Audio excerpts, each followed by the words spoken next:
Ok, vous savez quoi? Je comprends très bien ce que vous essayez de faire dans ces derniers épisodes, et je trouve l'idée très louable en soi.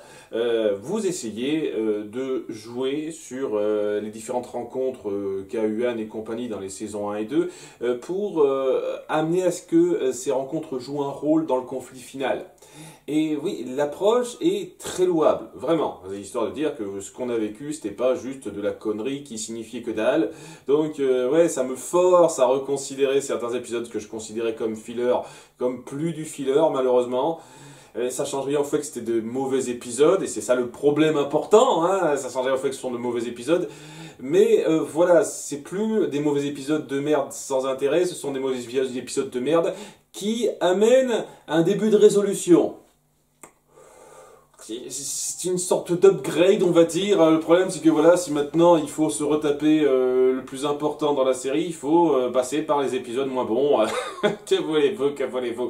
Mais bon, voilà, ces deux épisodes, en plus de l'épisode où on a repris Gary, le champignon qui contrôle les esprits, c'est un petit peu ça.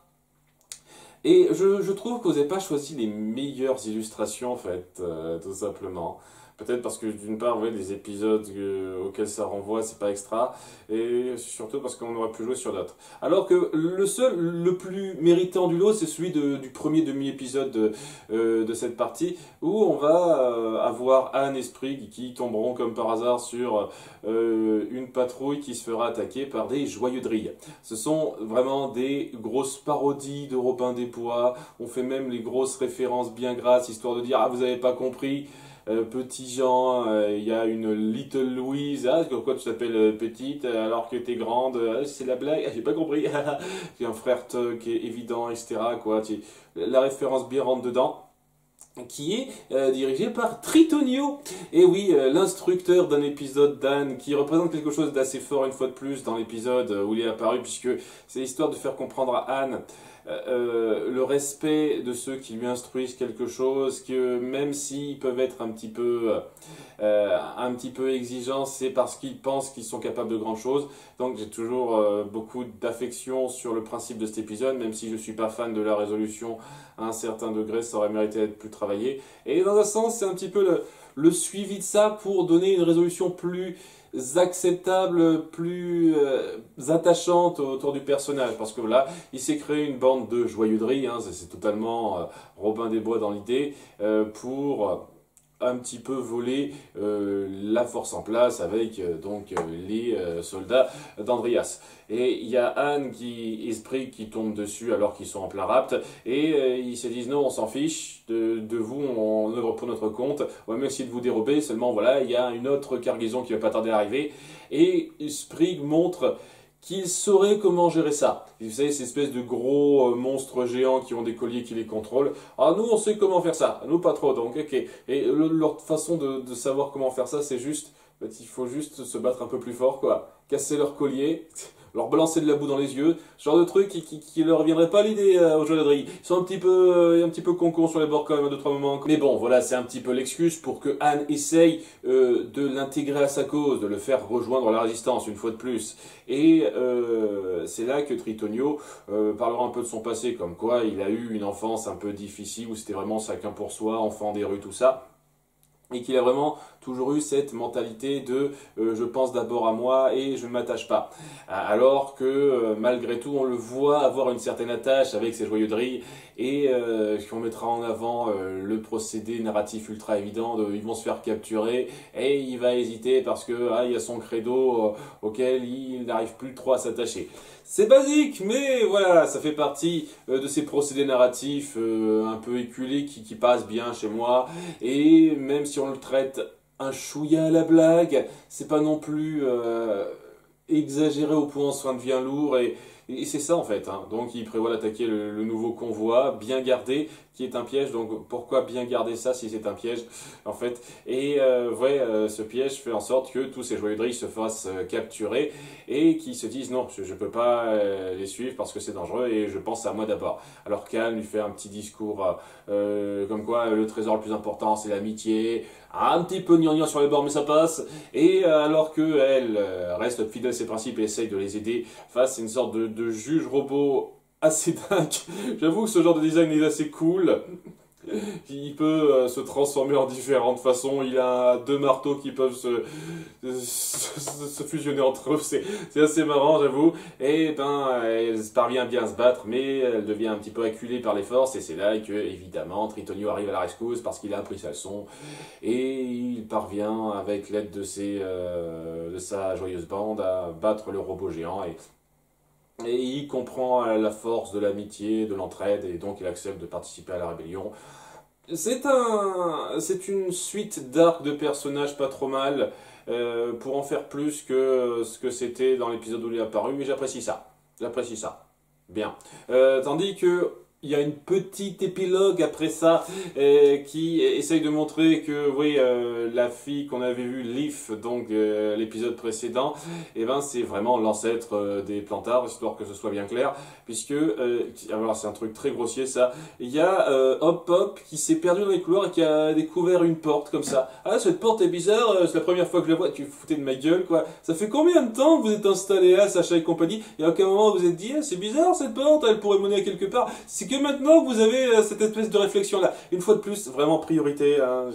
Bref, cette porte un petit peu bizarre est bloquée par un mécanisme qui a besoin du livre que possède Hop Hop, et en l'ouvrant, ben, il découvre une pièce un petit peu étrange qui semble ne rien contenir à part une lettre où il n'y a rien écrit dessus, et il se pose pas plus de questions que ça. Il dit ok, on s'en fout, hein, on y réfléchira plus tard. Hein, si on découvre un truc bizarre qui est lié au livre de Hop Hop, on va pas essayer de faire d'enquête plus poussée que ça. On n'est pas réfléchi, on est un peu con-con. Et ouais, cette lettre, j'imagine qu'on aura la réponse à ça un peu plus tard parce que c'est fait avec une sorte d'encre invisible, comme on l'a vu dans le flashback d'Andreas. Il me semble qu'on a déjà vu cette encre invisible avant.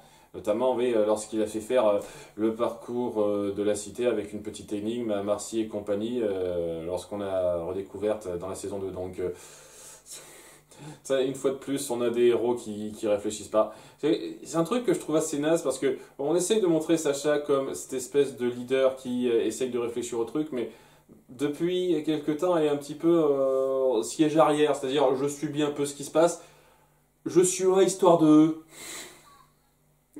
C'est ça que je trouve un petit peu discutable, un peu dommageable avec le personnage, parce que voilà, qui subit histoire de... C'est pareil pour l'épisode suivant, hein, donc voilà, on a ce petit mystère en plus. Et l'épisode suivant, bah, ça va être aussi important, puisque ça va être une nouvelle garde montée aérienne pour notre résistance, avec la personne de Domino 2. Et oui, le monstre chat qui a failli bouffer les Plantards, auquel Anne s'est attachée de façon ridicule dans la saison 1, bah, on le remet en avant. Et je suis désolé, mais c'est tellement ridicule, ça reste ridicule dans cet épisode. Elle se dit trop, ah oui, je sens qu'il y a toujours un lien entre nous, ah, il faut que je le sauve parce que, ah, c'est tellement mon chat à moi, gna gna gna gna.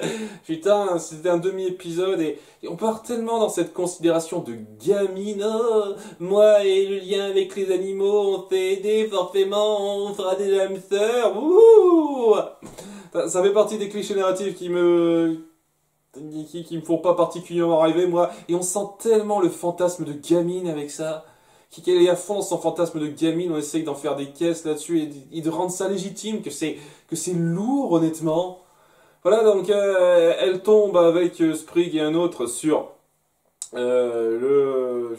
Domino qui est en train de bouffer des vivres, mais il se fait capturer par les robots d'Andreas. Il y a Sprig qui se dit tant mieux parce que ce truc-là a failli me bouffer la dernière fois, mais elle me dit non, il faut faire quelque chose, je ressens ce lien fort entre moi.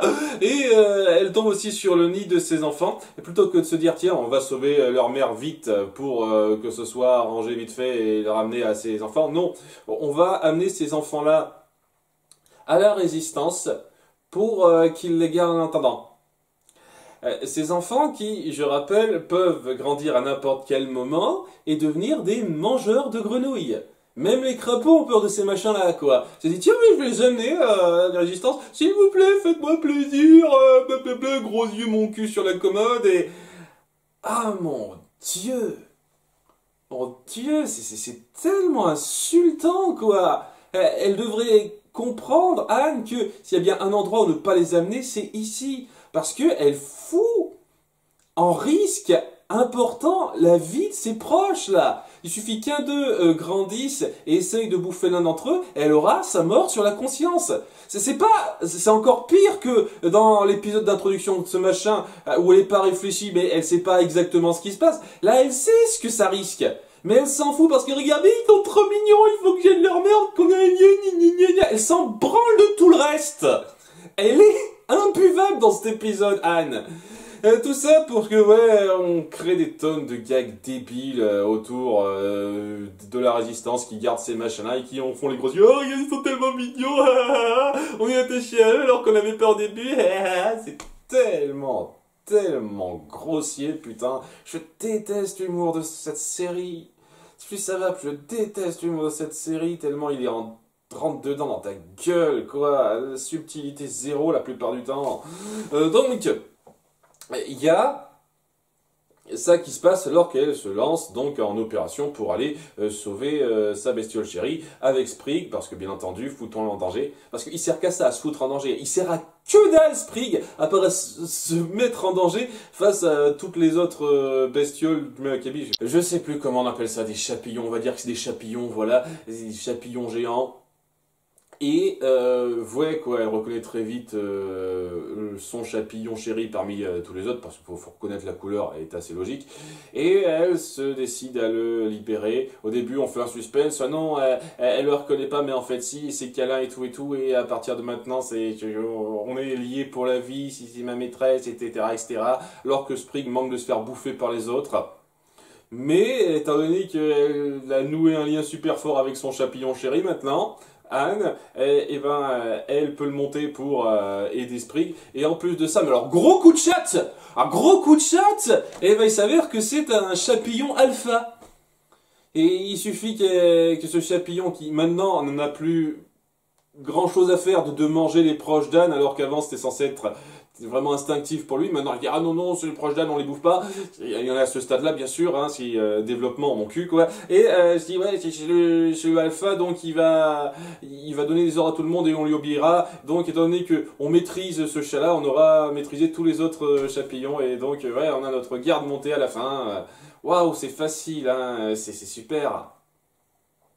Et donc voilà, c'est une façon ultra grossière d'amener un développement dans la résistance qui aura donc de plus en plus d'armes, quoi. Et une fois de plus, dans l'approche c'est bien, mais étant donné que déjà on fait ça grossièrement et qu'en plus on reprend un épisode qui était un peu naze à la base, qui faisait passer Anne pour une conne, et ça n'arrange pas du tout la chose dans cet épisode-là, ben ouais, j'ai pas aimé, non, je suis désolé, hein, j'ai pas aimé, hein.